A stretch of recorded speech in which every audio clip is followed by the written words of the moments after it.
A Certain Justice by P.D. James. Copyright 1997 by P.D. James. This recording of the full-length reading of A Certain Justice was published by arrangement with the author and was produced in 1998 by Books on Tape Incorporated, which holds the copyright thereto. Neither this recording nor any part thereof may be reproduced or used for any purpose without prior written authority from Books on Tape Incorporated. This book is read by Penelope Dellaporta. Book 1. Counsel for the Defense. Chapter 1. Murderers do not usually give their victims notice. This is one death which, however terrible that last second of appalled realization, comes mercifully unburdened with anticipatory terror. When, on the afternoon of Wednesday, 11th of September, Venetia Aldridge stood up to cross-examine the prosecution's chief witness in the case of Regina versus Ashe, she had 4 weeks, 4 hours, and 50 minutes left of life. After her death, the many who had admired her, and the few who had liked her, searching for a more personal response than the stock adjectives of horror and outrage, found themselves muttering that it would have pleased Venetia that her last case of murder had been tried at the Bailey, scene of her greatest triumphs, and in her favourite court. But there was truth in the inanity. Court No. 1 had laid its spell on her since she had first entered it as a pupil. She had always tried to discipline that part of her mind which she suspected could be seduced by tradition or history, yet she responded to this elegant wood-panelled theatre with an aesthetic satisfaction and a lifting of the spirit which was one of the keenest pleasures of her professional life. There was a rightness about the size and proportions, an appropriate dignity in the richly carved coat of arms above the dais, and the glittering 17th-century sword of justice suspended beneath it.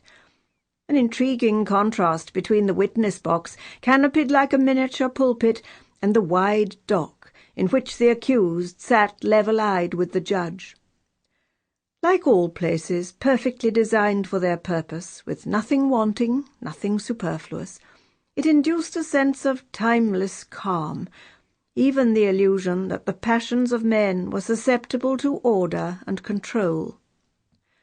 Once, from curiosity, she had gone into the public gallery and had sat for a minute looking down at the empty court, and it had seemed to her that only here, where the spectators sat close-packed, was the air knotted with decades of human terror, hope, and despair.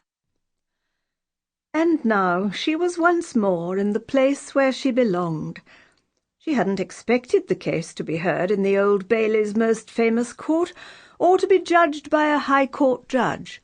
But a previous trial had collapsed, and the judge's sittings and court allocation had been reorganized. It was a happy omen. She had lost in Court 1, but the memories of defeats there were not bitter. More often she had won. Today, as always in court, she reserved her gaze for the judge, the jury, the witnesses. She seldom conferred with her junior, spoke to Ashe's solicitor seated in front of her, or kept the court waiting, even momentarily, while she searched in her papers for a note.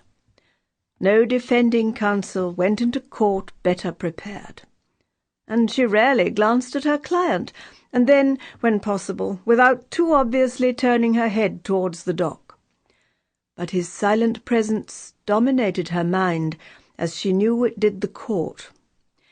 Garry Ashe, aged 21 years and 3 months, accused of murdering his aunt, Mrs. Rita O'Keefe, by cutting her throat.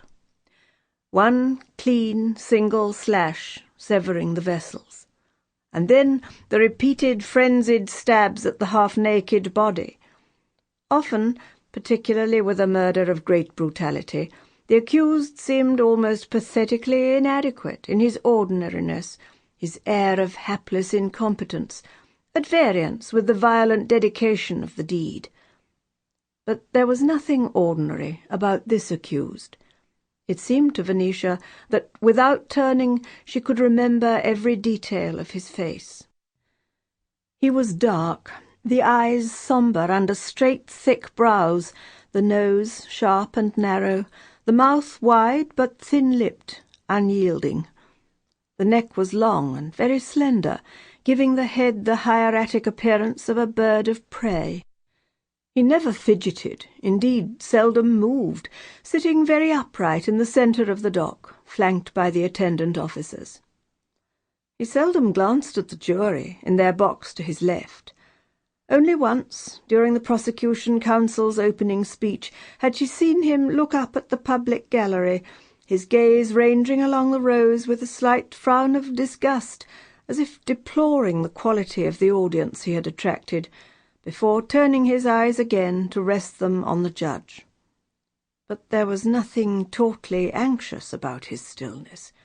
Instead, he gave the impression of a man accustomed to public exposure, a young princeling at a public entertainment, to be endured rather than enjoyed, attended by his lords. It was the jury, the usual miscellany of men and women assembled to judge him, who looked to Venetia like an oddly assorted group of miscreants herded into the box for sentence. 4 of them, in open-necked shirts and jumpers, looked as if they were about to wash the car. In contrast, the accused was carefully dressed in a navy-blue striped suit, with a shirt so dazzling that it looked like an advertisement for a washing powder. The suit was well pressed, but poorly cut, the over-padded shoulders giving the vigorous young body some of the gangling tenuity of adolescence. It was a good choice, the suit hinting at a mixture of self-respect and vulnerability, which she was hoping to exploit. She had a respect, but no liking, for Rufus Matthews, who was prosecuting. The days of flamboyant eloquence in court were over, and had in any case never been appropriate to the prosecution. But Rufus liked to win. He would make her fight for every point gained.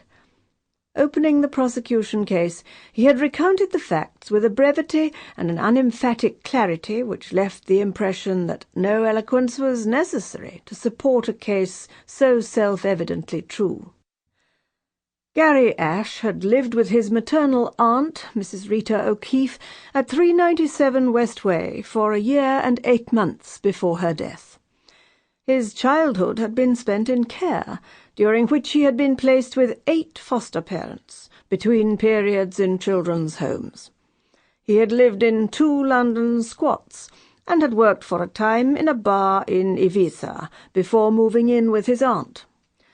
The relationship between aunt and nephew could hardly be called normal.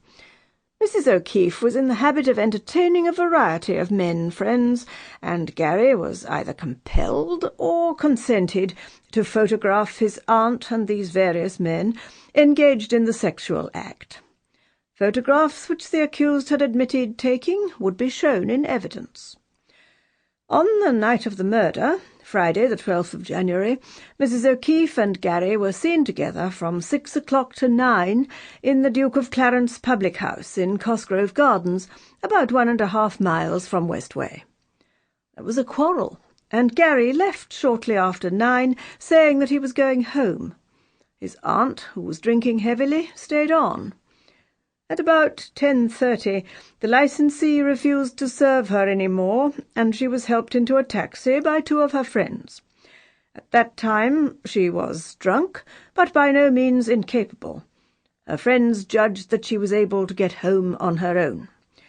The cab driver deposited her at number 397 and watched her enter through the side gate at about 10:45. At 10 minutes past midnight, a call was made to the police by Garry Ashe from his aunt's house to say that he had returned from a walk to discover her body. When the police arrived at 12:20, they found Mrs. O'Keefe lying on a single divan in the front sitting-room, practically naked. Her throat had been cut, and she had been slashed with a knife after death, a total of 9 wounds. It was the opinion of the forensic pathologist who saw the body at 12:40 Sample complete. Ready to continue?